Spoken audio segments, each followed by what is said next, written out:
हिंदुस्तान की इस सरजमीन ने एक से एक वीर पुत्रों को जन्म दिया है। ऐसा ही एक वीर पुत्र है महाराणा प्रताप। राजपूताने की धरा से जो अवतरित हुआ था, उसी महाराणा प्रताप के जीवन से जुड़ी अनेक कड़ियों को आज हम कहानी के रूप में famous stories of the world में जानेंगे। महाराणा प्रताप जो कि इस राजपूताने की धरा का एक वीर पुत्र था, महाराणा उदय सिंह का पुत्र था, जो कि बचपन के अंदर काफी संघर्षों को देख चुका था। इस वीर पुत्र महाराणा प्रताप का जन्म 9 मई 1540 ईस्वी को कुंभलगढ़ के बादल महल के अंदर हुआ था। कुंभलगढ़ जो कि राजसमंद राजस्थान का एक क्षेत्र है। अपने पिता उदय सिंह के शासनकाल के अंदर ही इनको अनेक कठिनाइयों के साथ रहना पड़ा था और भील समुदाय के लोगों ने इनको साथ दिया था और भीलों के साथ ही वे युद्ध कला सीखते थे और उन्हीं के साथ ज्यादातर समय बिताया करते थे। और भील है वो महाराणा प्रताप को छोटे बच्चे के थे उस वक्त कीका कहकर बुलाया करते थे। इस प्रकार महाराणा प्रताप का जीवन है वो जंगलों और भीलों के बीच बीता था, जो कि संघर्षमय जीवन था। लेकिन इसी संघर्षमय जीवन ने महाराणा प्रताप को किसी भी कठिन से कठिन परिस्थिति से जूझने का अवसर प्रदान कर दिया था। तो आइए इस वीर पुत्र की जीवन की कड़ियों के अंदर सबसे पहले जानते हैं इस वीर पुत्र के शासक बनने की एक रोचक कहानी, जो कि इतिहास के अंदर राजमहल की क्रांति के नाम से दर्ज हुई है। तो सुनिए। देखिए, 9 मई 1540 को कुंभलगढ़ के अंदर राजस्थान में महाराणा प्रताप का जन्म हुआ था। लेकिन महाराणा प्रताप के पिता जो उदय सिंह थे, उनकी पत्नी थी जयवंताबाई, जो कि पाली के अखीराज सोनकरा की पुत्री थी।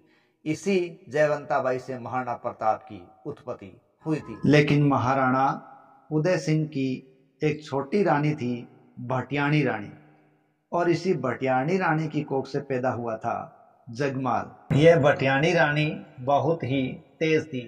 इसने उदय सिंह को अपने प्रभाव क्षेत्र में ले रखा था और वो उसी की सुनते थे और दूसरी रानियों की वो उपेक्षा करते थे। बताया जाता है कि इसी कारण महाराणा प्रताप की माता जो जयवंताबाई थी, वो भी महल के एक नीचे वाले भाग में हवेली में अलग प्रताप के साथ रहती थी।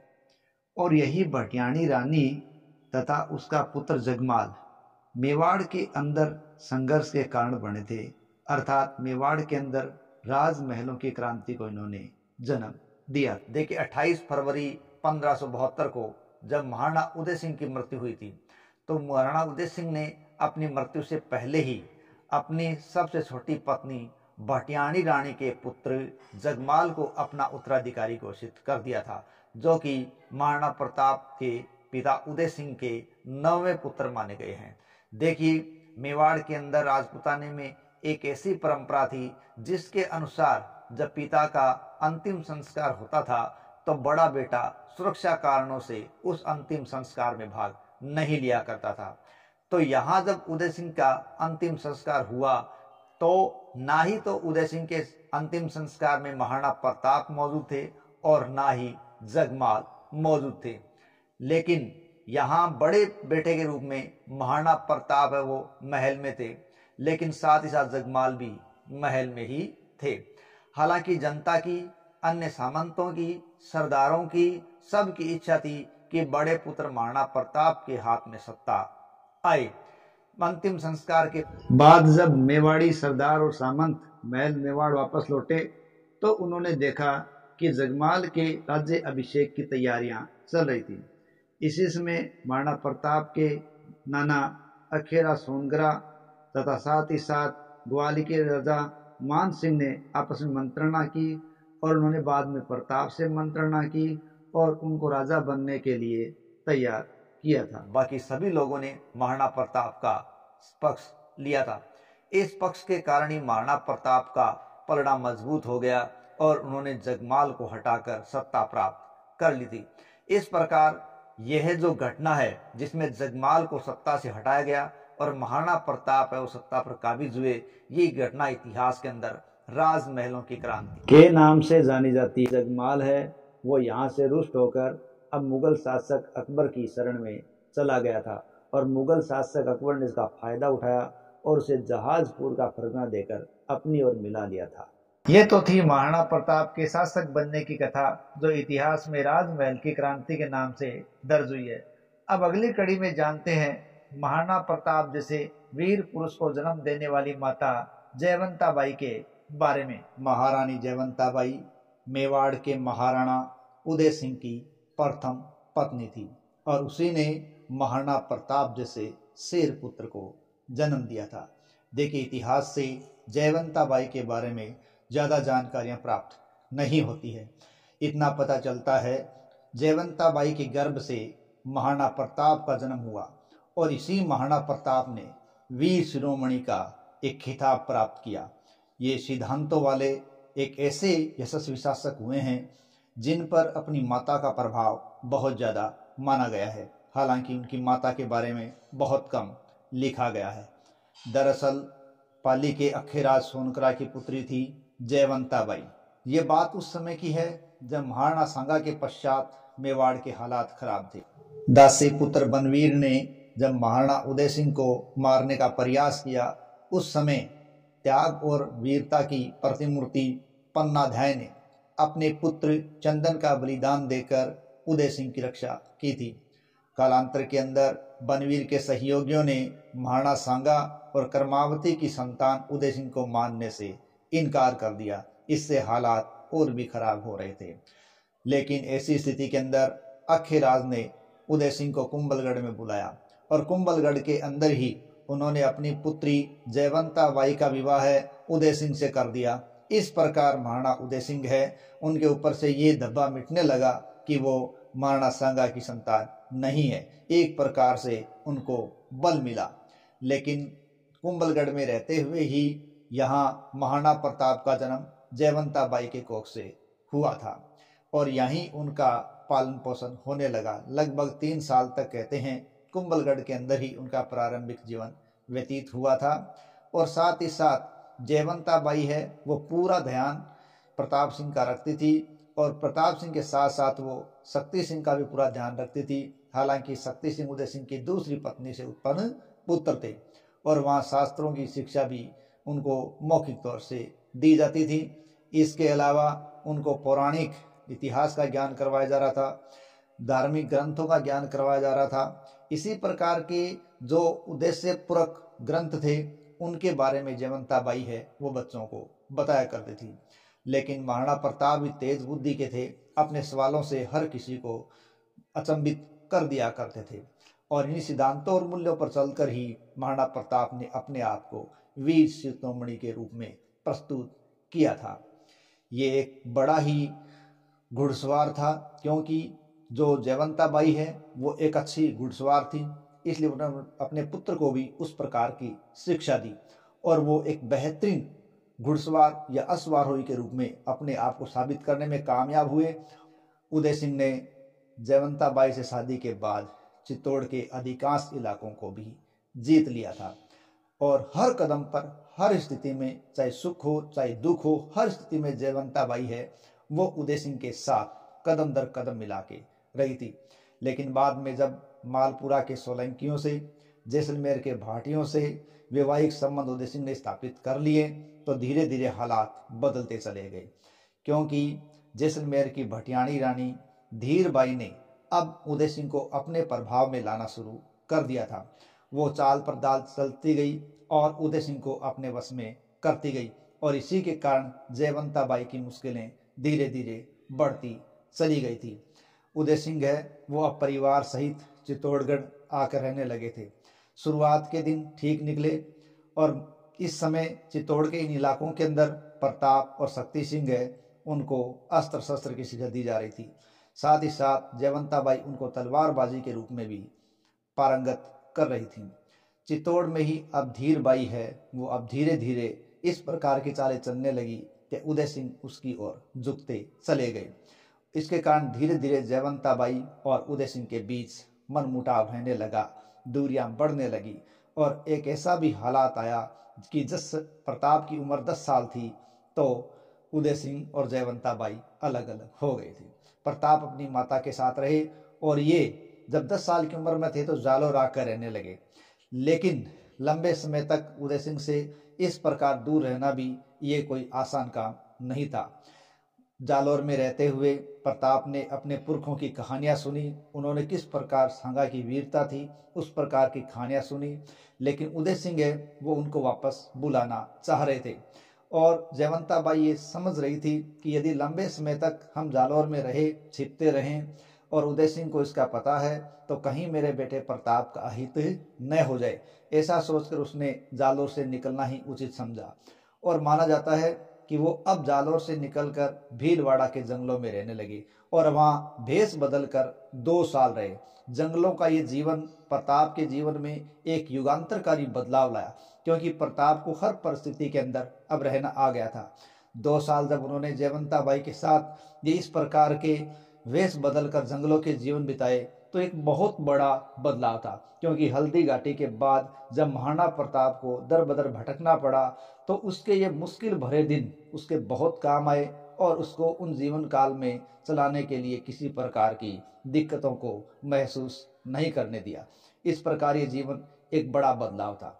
लेकिन जब ये यहाँ रह रहे थे तो भीलवाड़ा का इलाका भीलों का था और भीलों को जब ये पसंद आ गए, साथ रहने लगे, भील इनको किक्का कहा करते थे।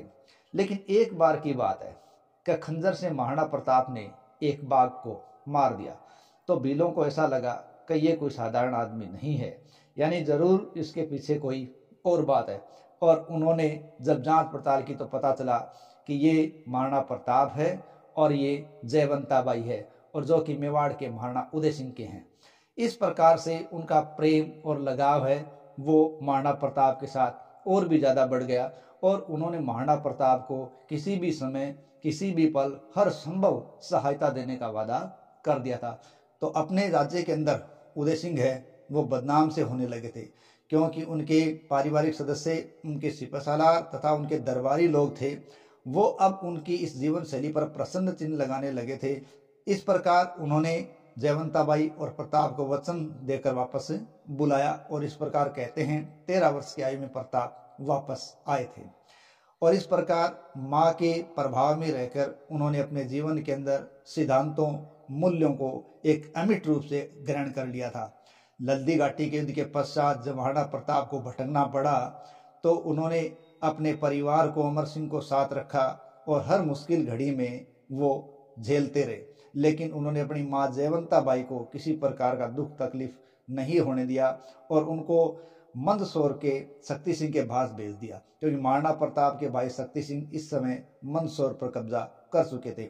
हालांकि जयवंता बाई के बारे में ज़्यादा जानकारी आगे नहीं मिलती। ऐसा पता चलता है 1620 के आसपास 80 साल की उम्र में लगभग उनका निधन हुआ था। तो धन्य है ऐसी वीरांगना जिसने महाराणा प्रताप जैसे वीर पुत्र को जन्म दिया था। पहली कड़ी में हमने महाराणा प्रताप के शासक बनने की कथा को जाना और दूसरी कड़ी में हमने महाराणा प्रताप की माता जयवंता बाई के बारे में जाना। अब तीसरी कड़ी में महाराणा प्रताप के घोड़े चेतक के बारे में जानते हैं। आइए। इतिहास गवाह है कि घोड़ों के बल पर कई ऐतिहासिक युद्ध लड़े गए और उनको जीता भी गया है, अन्यथा उनके अंदर बहुत बड़ा फेरबदल भी देखा गया है। इस दौरान सेना में घोड़ों का चयन बड़े ध्यान से किया जाता था। तेज रफ्तार और बहादुर घोड़ों की नस्ल वाले घोड़ों को सही प्रशिक्षण के साथ लड़ाई में शामिल किया जाता था। फौज में शामिल होने वाले जाबाज घोड़े बिना थके कई मीलों का सफर तय कर सकते थे और इतने सक्षम थे कि ये थकते भी नहीं थे और दुश्मनों से लड़ने में पूरी अपनी ताकत लगा देते थे। घोड़ों का नाम लिया जाए और महाराणा प्रताप के घोड़े चेतक का नाम न आए, ऐसा तो इतिहास में हो ही नहीं सकता। महाराणा प्रताप के साथ साथ उनके स्वांगत घोड़े के नाम बड़े सम्मान और गौरव से साथ लिया जाता है और उनका घोड़ा था चेतक।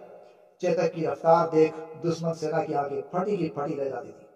चेतक ईरानी मूल का एक घोड़ा था और महाराणा प्रताप का सबसे प्रिय घोड़ा माना गया है। कहते हैं कि एक बार मारवाड़ के दरबार में एक गुजराती व्यापारी आया था जिसके पास 3 घोड़े थे और जिनके नाम थे चेतक, त्राटक और अटक। उनमें से चेतक ने सभी को बहुत ज्यादा प्रभावित किया था। कहते हैं महाराणा प्रताप ने उस व्यापारी से 3 घोड़े खरीद लिए थे और उन्होंने चेतक को अपने पास रखा त्राटक को अपने भाई शक्ति सिंह को दे दिया और अटक को प्रशिक्षण के लिए भेज दिया गया था। महाराणा प्रताप के इस घोड़े चेतक ने हल्दी घाटी के युद्ध के दौरान एक बड़े ही अदम्य साहस का परिचय दिया था। हल्दी घाटी के युद्ध के दौरान मान सिंह मर्दाना हाथी पर सवार था और उस पर महाराणा प्रताप की नजर पड़ती है और महाराणा प्रताप अपने घोड़े चेतक की ओर संकेत करते हैं। चेतक देखता है और तेज दौड़ उस मर्दाना हाथी की ओर लगा देता है और भागते हुए वो मर्दाना हाथी के सिर पर अपने आगे के दोनों पांव टिका देता है। इस स्थिति का फायदा महाराणा प्रताप उठाते हैं और भाले से मान सिंह पर प्रहार करते हैं, लेकिन मान सिंह तैयार होते हैं और झुक जाते हैं और भाला उनके पीछे बैठे अंगरक्षक पर लग जाता है और अंगरक्षक मारा जाता है। इसी प्रहार के दौरान होदे का एक पाया भी टूट जाता है। इस प्रकार यह महाराणा प्रताप के पक्ष में कड़ी रहती है, लेकिन हाथी की सूंड पर जहरीले खंजर बंधे थे और उस खंजर से चेतक की टांग कट जाती है। युद्ध चलता रहता है, लेकिन चेतक है वो काफी घायल भी हो चुका होता है। लेकिन जब महाराणा प्रताप को हल्दी घाटी के युद्ध क्षेत्र से निकलना होता है, चेतक उस समय भी अपनी स्वामी भक्ति निभाता है और महाराणा प्रताप को सकुशल पहुंचाता है। बलीचा गांव पहुंचकर वहां एक बड़े नाले को पार करता है और पार करने के बाद माली को स्वस्थ छोड़कर अपना दम तोड़ देता है और इस घोड़े की याद में आज भी बलीचा गांव में उसकी समाधि बनी हुई है। तो ये था महाराणा प्रताप का घोड़ा चेतक। अब देखते हैं हल्दी घाटी के युद्ध को कैसे महाराणा प्रताप और अकबर के बीच लाया गया था। क्योंकि जगमाल है वो यहाँ से रुष्ट होकर अब मुगल शासक अकबर की शरण में चला गया था और मुगल शासक अकबर ने इसका फायदा उठाया और उसे जहाजपुर का फरमान देकर अपनी ओर मिला लिया था। क्योंकि अकबर इस समय काफी प्रभावशाली शासक के रूप में अपने आप को स्थापित कर चुका था, अनेक राजा उसके अधीनता स्वीकार कर चुके थे। लेकिन ऐसे स्थिति के अंदर महाराणा प्रताप एक ऐसे शासक के रूप में उनके सामने मौजूद थे जिन्होंने कभी अकबर के सामने घुटने नहीं टेके, ना ही उन्होंने कभी किसी की उनकी बात को स्वीकार किया और साथ ही साथ उन्होंने अन्य राजपूत राजाओं को भी अकबर की अधीनता स्वीकार न करने के लिए प्रेरित किया था। अकबर इन सब कारणों से नाराज हो चुका था और उन्होंने अपने अधीनस्थ जगमाल को और भी ज्यादा आगे बढ़ाने के लिए उनको कहते हैं अन्य क्षेत्रों को भी दे दिया था। उनका कद बढ़ाता रहा था। महाराणा प्रताप को अपने अधीन लाने के लिए 4 दूत हैं, वो भी जलाल खां, मान सिंह, भगवनदास और टोडरमल के रूप में महाराणा प्रताप के पास भेजे गए थे। लेकिन महाराणा प्रताप बिल्कुल भी उनके साथ नहीं हो पाए और इन सब कारणों से अकबर की नाराजगी लगातार बढ़ती गई और जगमाल है वो महाराणा प्रताप के खिलाफ अकबर को उकसाता चला गया। इसकी परिणति 18 जून 1576 को हल्दी घाटी के युद्ध में देखने को मिली थी। 1570 में अकबर ने नागौर का दरबार लगाया था। नागौर के इस दरबार के अंदर बीकानेर, जैसलमेर, मारवाड़ जैसी रियासतें वैवाहिक संबंधों को स्थापित कर चुकी थी, अकबर की अधीनता स्वीकार कर चुकी थी। लेकिन अभी भी मेवाड़ एकमात्र रियासत थी जो अकबर की अधीनता स्वीकार नहीं कर रही थी, न ही किसी प्रकार का वैवाहिक संबंध है वो मुगलों से स्वीकार कर रही थी। इस प्रकार अकबर सोच चुका था अब मेवाड़ को अधीन लाने के लिए युद्ध के अलावा, प्रताप को बंदी बनाने के अलावा कोई विकल्प नहीं है। मुगल शासक अकबर ने प्रताप को युद्ध में बंदी बनाने की योजना बनाई और इस योजना को पूरा करने के लिए उन्होंने अजमेर के किले के अंदर ये जिम्मेदारी मान सिंह और आसफ खां को दे दी और इस जिम्मेदारी को लेकर मान सिंह और आसफ खां ने अजमेर से प्रस्थान किया। अजमेर से जाकर उन्होंने मांडलगढ़ पहुंचकर वहां पर अपना पड़ाव डाला और मांडलगढ़ में मान सिंह और आसफ खां का पड़ाव 2 महीने तक लगा रहा। 2 महीने बाद वहां से चले और आगे बढ़कर उन्होंने नाथद्वारा के खमनौर के मोलेला गांव के अंदर अपना पड़ाव डाल दिया और अब इन घटनाओं की जानकारी महाराणा प्रताप को भी मिल चुकी थी, इसलिए वो भी संघर्ष की तैयारियां करके आगे बढ़े और उन्होंने गोगुंदा और खमनौर के बीच की तंग घाटी जो कि हल्दी घाटी कहलाती है उसके अंदर अपना पड़ाव डाल दिया और महाराणा प्रताप के लिए यह पड़ाव के लिए उपयुक्त स्थान था क्योंकि यह क्षेत्र पहाड़ियों का था जो कि प्रताप और उसकी सेना के लिए बिल्कुल जाना और पहचाना था और मुगल सैनिक यहाँ पर समस्या में आ सकते थे। साथ ही साथ प्रताप और उसकी सेना है वो इन पहाड़ियों में छुपकर मुगलों पर हमला आसानी से कर सकती थी। 18 जून 1576 को प्रातःकाल ही दोनों की सेनाएं आमने सामने हो गई। महाराणा प्रताप की अग्रिम पंक्ति का नेतृत्व हकीम खान सूरी के हाथों में था। मुगलों पर उन्होंने आक्रमण शुरू कर दिया और अपने इस आक्रमण में मेवाड़ के सपूत पहली बार में सफल रहे। इन पहाड़ी क्षेत्रों और इस तंग रास्तों के अंदर मुगल सेना परेशान हो गई और उनको अब हार का और मौत का डर लगने लगा और वो भागने लगी। इस प्रकार मुगल सेना तितर बितर हो गई और मेवाड़ का पलड़ा भारी हो गया। लेकिन तभी मेहतर का है वो ये कहते हुए वहां पहुंचे कि बादशाह सलामत खुद आ गए हैं। दरअसल मेहतर का आरक्षित सेना के मुखिया थे, जिन्होंने अपने सेना को हताश देखा, मुगलों को डरे हुए देखा, तो उनको आकर कहा कि बादशाह सलामत स्वयं आ गए। ऐसा सुनना था कि जो भाग रहे थे, हताश थे, उन मुगलों में वापस जोश आ जाता है और वो पुनः लड़ने लग जाते हैं। महाराणा प्रताप जो कि थोड़े पीछे सरक चुके थे, अब हटकर वो अपना क्षेत्र बदल लेते हैं और रक्तताल या रक्त तलाई में अपना पड़ाव डाल देते हैं और इस क्षेत्र के अंदर हाथियों का संघर्ष होता है। लूणा, राम प्रसाद ये प्रताप के पास थे, जबकि गजराज, गजमुक्त, मर्दाना ये मानसी के पास थे। राम प्रसाद हाथी है, उसका मावत मारा गया तो अकबर के सामने वो आ गया था, उसको लाया गया।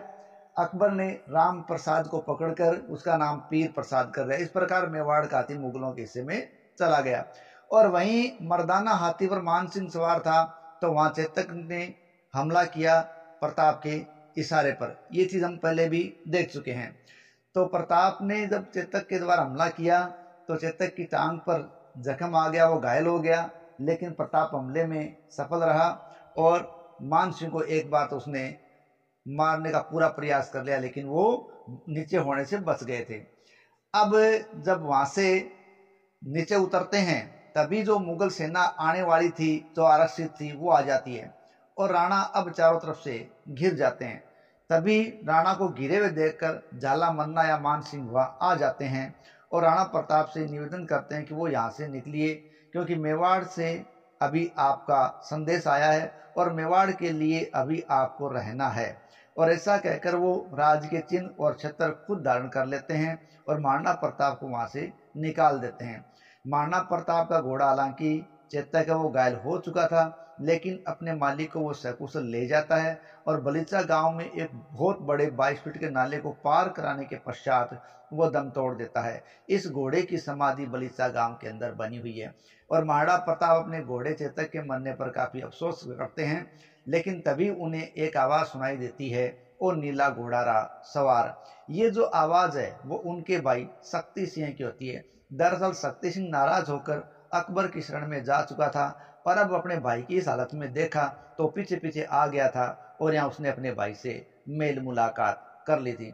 इस प्रकार का ये हल्दी घाटी का संघर्ष हुआ था, जिसमें झाला मन्ना जब तक जीवित रहा तब तक लड़ता रहा और अंत में वो वीर गति को प्राप्त हो गया।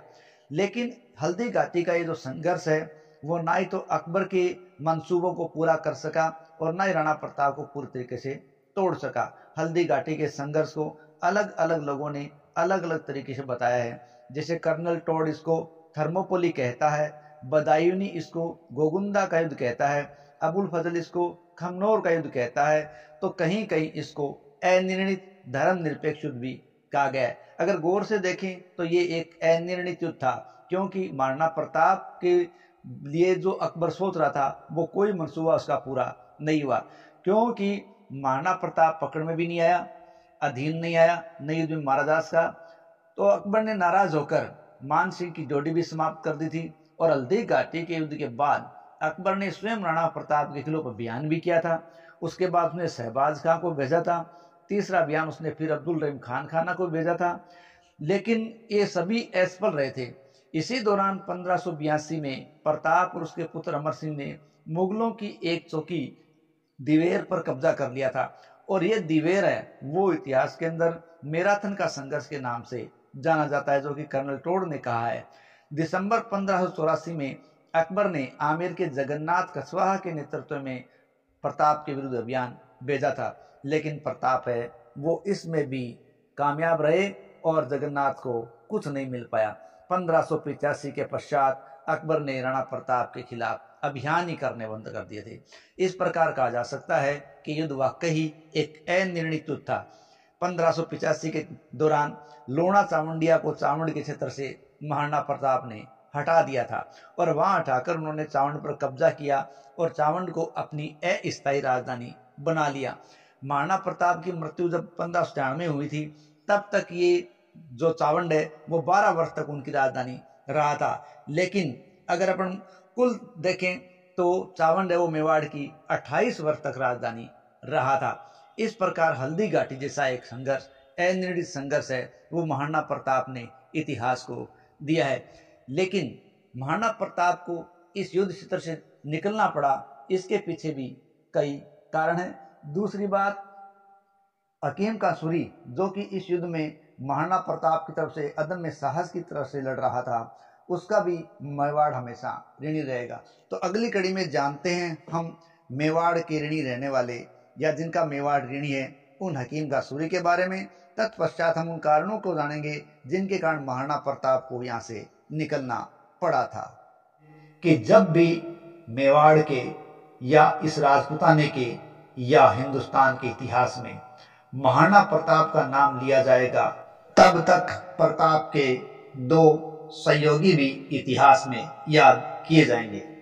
देखिए, महाराणा प्रताप के जो पिता थे उदय सिंह और उनकी पत्नी थी जयवंताबाई, ये दोनों ही निर्वासित सा जीवन जब जी रहे थे तो पुत्र प्रताप इनके साथ थे और वो जंगलों की खाक छान रहे थे।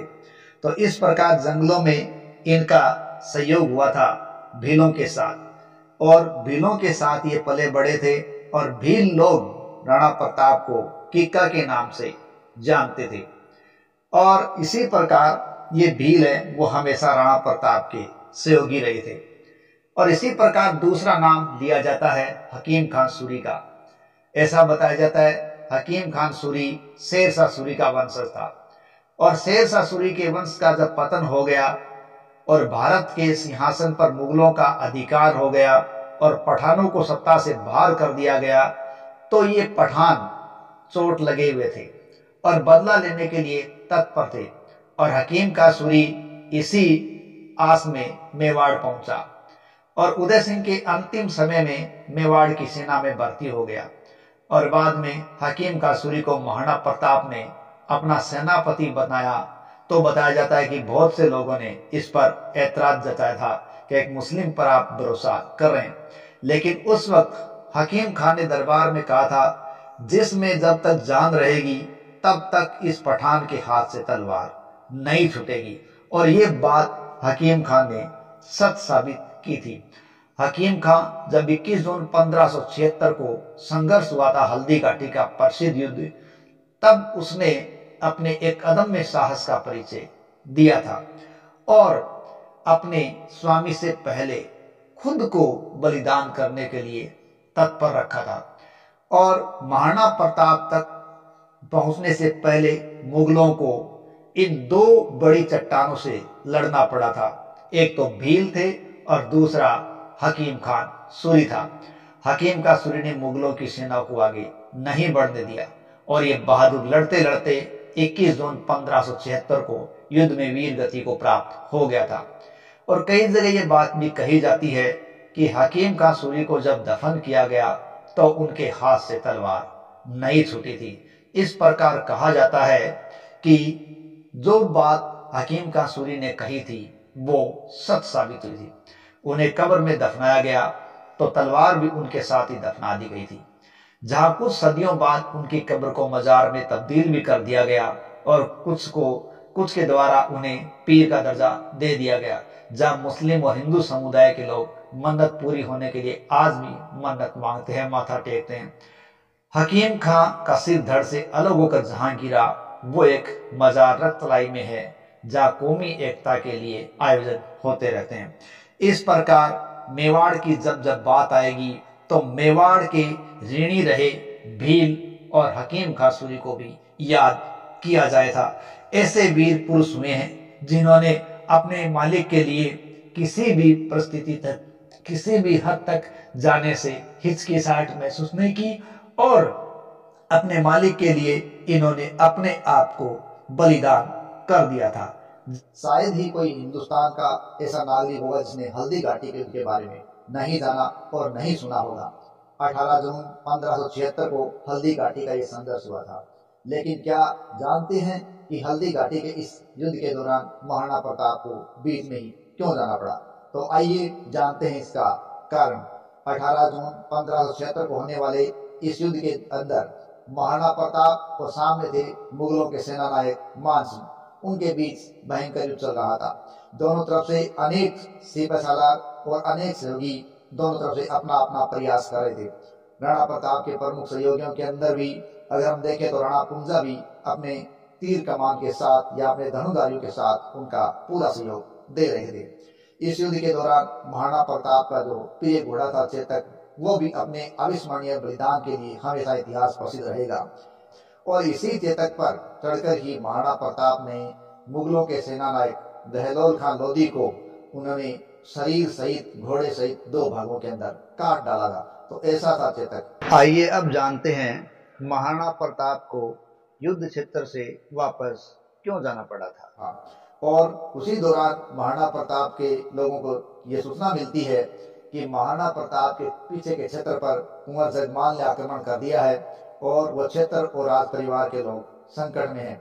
इसलिए उन लोगों ने महाराणा प्रताप को जंग बीच में छोड़कर चले जाने के लिए बाध्य किया। महाराणा प्रताप के गुरु राघवेंद्र जी ने ही महाराणा प्रताप को ये पूरी सूचना दी थी, क्योंकि उनको सूचना प्राप्त हुई थी। और राघवेंद्र जी ने ही महाराणा प्रताप को इस समय यहाँ से जाने और परिवार और राज्य की रक्षा करने के लिए सलाह दी थी। और इसी सलाह का पालन करते हुए महाराणा प्रताप ने यहाँ से निकल जाना उचित समझा था। हालांकि वो खुद भी उस समय घायल अवस्था में भी थे। और महाराणा प्रताप है वो अब जाने के लिए जब तैयार हुए, तब झालामान सिंह ने राणा प्रताप के राज के चिन्ह और छत्र धारण कर लिए और युद्ध का नेतृत्व करने लग गए थे। और उस युद्ध से महाराणा प्रताप को मजबूरन अपने राज्य और अपने परिवार की रक्षा के लिए निकलना पड़ा।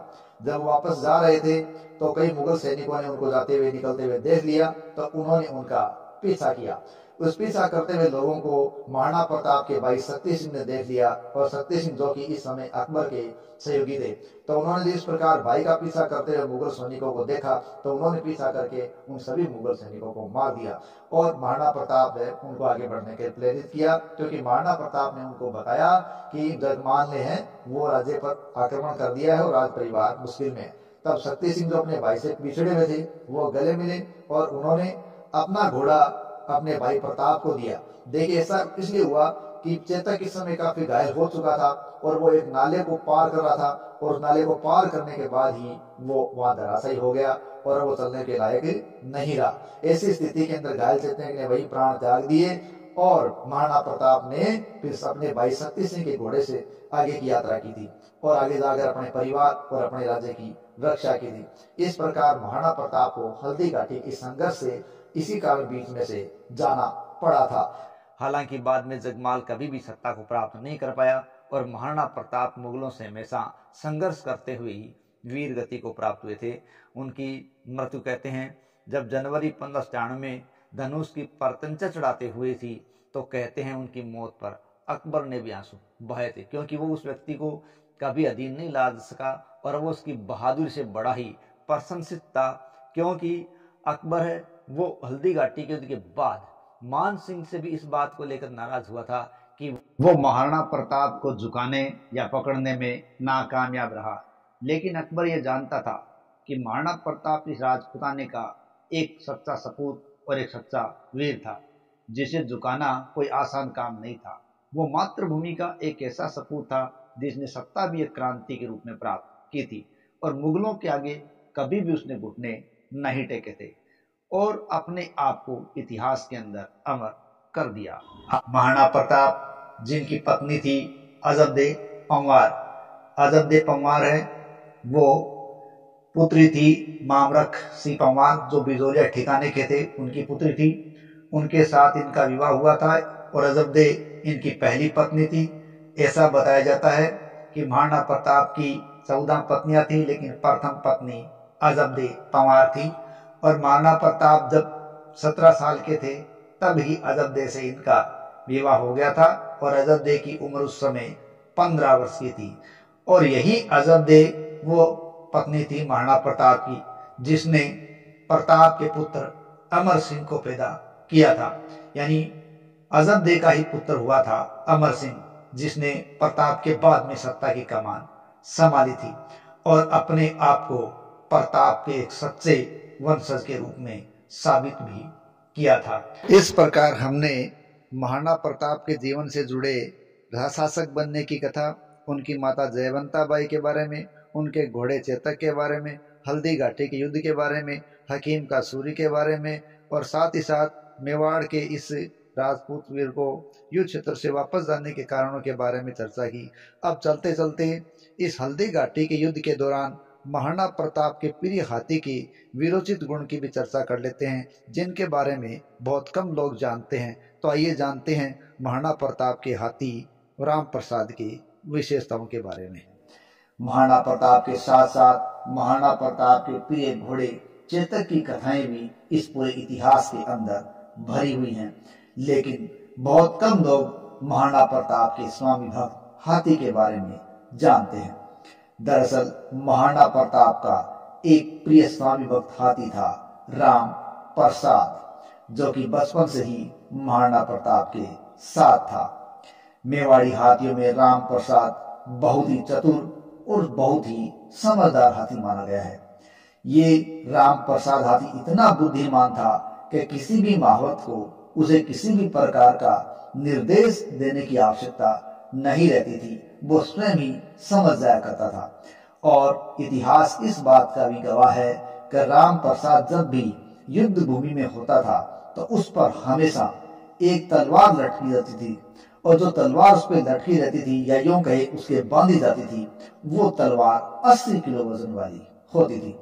और इतनी भारी तलवार जब उसके बंधी होती थी तो जब भी शत्रु दल का कोई घोड़ा या हाथी उसके सामने आता तो राम प्रसाद उन्हें बहुत ही आसानी से मौत के घाट उतार देता था। इस प्रकार ये हाथी महाराणा प्रताप का स्वामी भक्त हाथी था। और हल्दी घाटी के युद्ध में भी इसने अपने रण कौशल, युद्ध कौशल और स्वामी भक्ति को दर्शाया। हल्दी घाटी के भीषण संग्राम में राम प्रसाद ने मुगल सेना के करीब 13 हाथियों को अकेले ही मार गिराया था। और युद्ध में राम प्रसाद मुगल सेना के हाथियों को आगे बढ़ने नहीं दे रहा था, उनको एक चट्टान की भांति रोक के रखा था।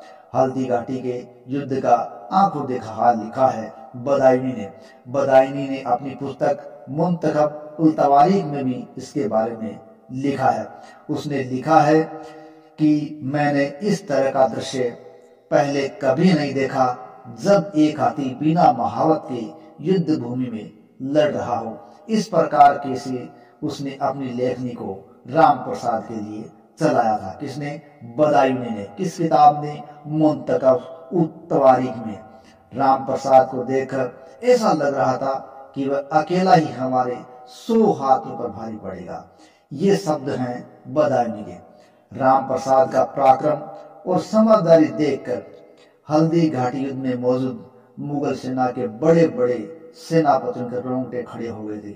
और ये सेनापति और तो और क्या, मुगलों के जो भी साथी थे वो सारे इस राम प्रसाद हाथी को जीवित कैद करना चाहते थे, ताकि उस हाथी को पकड़ के अपने पास रखा जा सके। इसी हाथी के बारे में बदायूनी ने लिखा है कि इस हाथी को पकड़ने के लिए मुगल सेना ने एक चक्रव्यूह तैयार किया, और ये चक्रव्यूह 7 बलशाली हाथियों का था, जो मुगल सेना के अंदर सबसे तगड़े माने गए थे। और प्रत्येक हाथी पर 2 महावतों को बैठाया भी गया था, ताकि वो उसको स्थिति को कंट्रोल कर सके। इस प्रकार 7 हाथियों पर कुल 14 महावत बैठे, और उसके बाद उन सारों ने एक चक्रव्यूह तैयार किया, और चक्रव्यूह तैयार करके अंततः मुगल सेना राम प्रसाद के पैरों में लोहे की बेड़ियां डालने में कामयाब हो गई। उसकी वीरता और समझदारी से यह समझना मुश्किल नहीं था कि उसके स्वामी ने बहुत ही उच्च प्रशिक्षण उसे दिया होगा। इस प्रकार महाराणा प्रताप का हाथी मुगल दरबार का कैदी हो गया था। हालांकि इतिहास में जितनी जानकारी महाराणा प्रताप के घोड़े चेतक के बारे में पता चलती है, उतनी जानकारियां राम प्रसाद के बारे में नहीं चलती। लेकिन फिर भी कुछ जनश्रुतियों में कुछ पुस्तकों के अनुसार ये पता चलता है कि महाराणा प्रताप के राम प्रसाद हाथी को बंदी बनाया गया और बंदी बनाकर बादशाह अकबर के फरमान को ध्यान में रखकर उसको अकबर के सामने ले जाया गया था और उस हाथी को देखकर अकबर अचंभित रह गया और उसने उसे अपना निजी हाथी बनाया और साथ ही साथ उस राम प्रसाद का नाम बदलकर उसने पीर प्रसाद रख दिया और उसे इस पीठ पर शाही गद्दी पहनाने का आदेश दिया और कहा इस पीठ पर शाही गद्दी पहनाई जाए और 1 हफ्ते बाद वो इस पर सवारी करेंगे। फिर क्या था, बादशाह के आदेश से ऐसा ही किया गया और अब बादशाह के लोग उसकी खिदमत में लग गए। ऐसा कहा जाता है कि उसके लिए गन्ने और गन्ने का जूस लाया गया, कोई तरबूज लेकर आया, लेकिन ये क्या, राम प्रसाद आज ने किसी भी प्रकार के भोजन को करने से इनकार कर दिया। और ऐसा भी पता चलता है कि उसकी हालत से ऐसा महसूस हो रहा था जैसे उस हाथी को ये पता था कि वो अब दुश्मन की कैद में है। इसलिए वो बार बार कहते हैं कि किले के मुख्य दरवाजे को देखता और शायद इंतजार करता कि महाराणा प्रताप आएंगे और उसे पुचकारेंगे, जिसके चलते वह मुख्य द्वार को कहते हैं बार बार देखता था। जब राम प्रसाद ने कहते हैं कि 3 दिन तक कुछ भी नहीं खाया तो बाद में बादशाह ने आदेश दिया इसे जबरदस्ती खिलाने का प्रयास किया जाए और कहते हैं उसके बाद तो उसकी यातनाओं का दौर शुरू हो गया और कहते हैं वो 17 दिन तक लगातार इसी प्रकार भूखा रहा और 18वें दिन कहते हैं वो निढाल होकर जमीन पर गिर गया। और इस प्रकार राम प्रसाद जो कि महाराणा प्रताप का स्वामी भक्त हाथी था वीर गति को प्राप्त हुआ। उसे जानवर होने के बावजूद भी कभी भी अपने स्वामी के अलावा दूसरे को अपनी पीठ पर सवारी का मौका नहीं दिया। तो इस प्रकार का स्वामी भक्त हाथी था राम प्रसाद, जिसे मुगल शासक अकबर भी कभी झुका नहीं पाया।